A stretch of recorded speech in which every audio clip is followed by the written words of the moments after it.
Сәлем достар, алдарыңызға отырған схемада светодиодымыз через резистор арқылы 11-ші пинға жалынған микроконтроллердің егер программасын көретін болсамыз, программамызда светодиодымыз 1 секунд жанып, 1 секунд өшеді.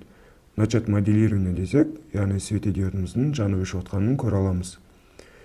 Енді программаны тоқтатып, осы 11-ші пинімізға қандай сигнал келіп тұрғанын көруімізге болады. Ол үшін біз мультиметрді пайдаланамыз. Мультиметрдің қызметі тоқты, кернеуді және кедергіні өлшеуге арналған. Мультиметрді пайдалану үшін біз светодиод пен резисторды өшіреміз. Бұл мультиметріміздің екі аяғы бар. Отрицательный деп аталады, яғни минус. Оны біз ГНД-ға жалғаймыз.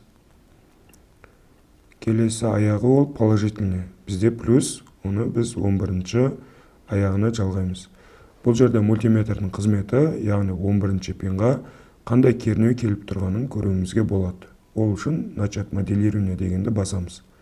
Міне бізде 1 секундта 5 вольт, 1 секундта 0 вольт келеді.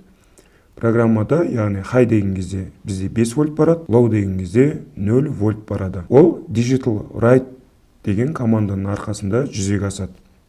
Яғни digital write арқылы біз 5 вольт немесе 0 вольт бере аламыз. Енді осы вольттарды керісінше біз оқи аламыз. Ол үшін digital read деген команданы пайдаланамыз. Ол бізге келген сигналды оқу үшін біз мультиметрді өшіреміз, яғни удалить етеміз. Осы микроконтроллеріміздің астыңғы жағында бізде 5 вольт бар, немесе ГНД 0 вольт бар. Осы екі сигналды біз 11-ші пинімізға береміз. Біріншісі 5 вольтты беріп көрейік.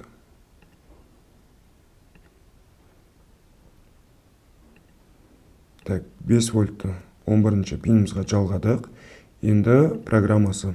Бізге осы 11-ші пинімізға қандай сигнал келгенін көру үшін монитор последовательный интерфейсін пайдаланамыз, яғни алдыңғы сабағымыздағы. Ол үшін void loop пен void setup'тың ішіндегі программаны өшірейін.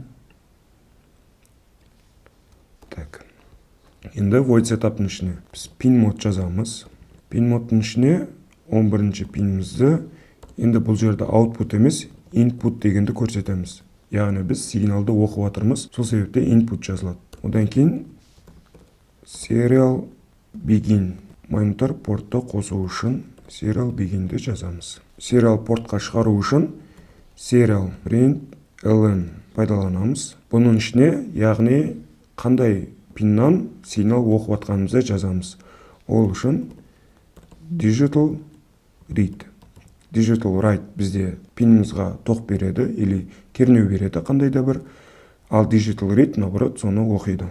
Яғни 11-ші пинімізден. Начать моделирование басамыз. Монитор последовательный порт ашамыз. Міне, бізде 1 деген мән келіп тұр.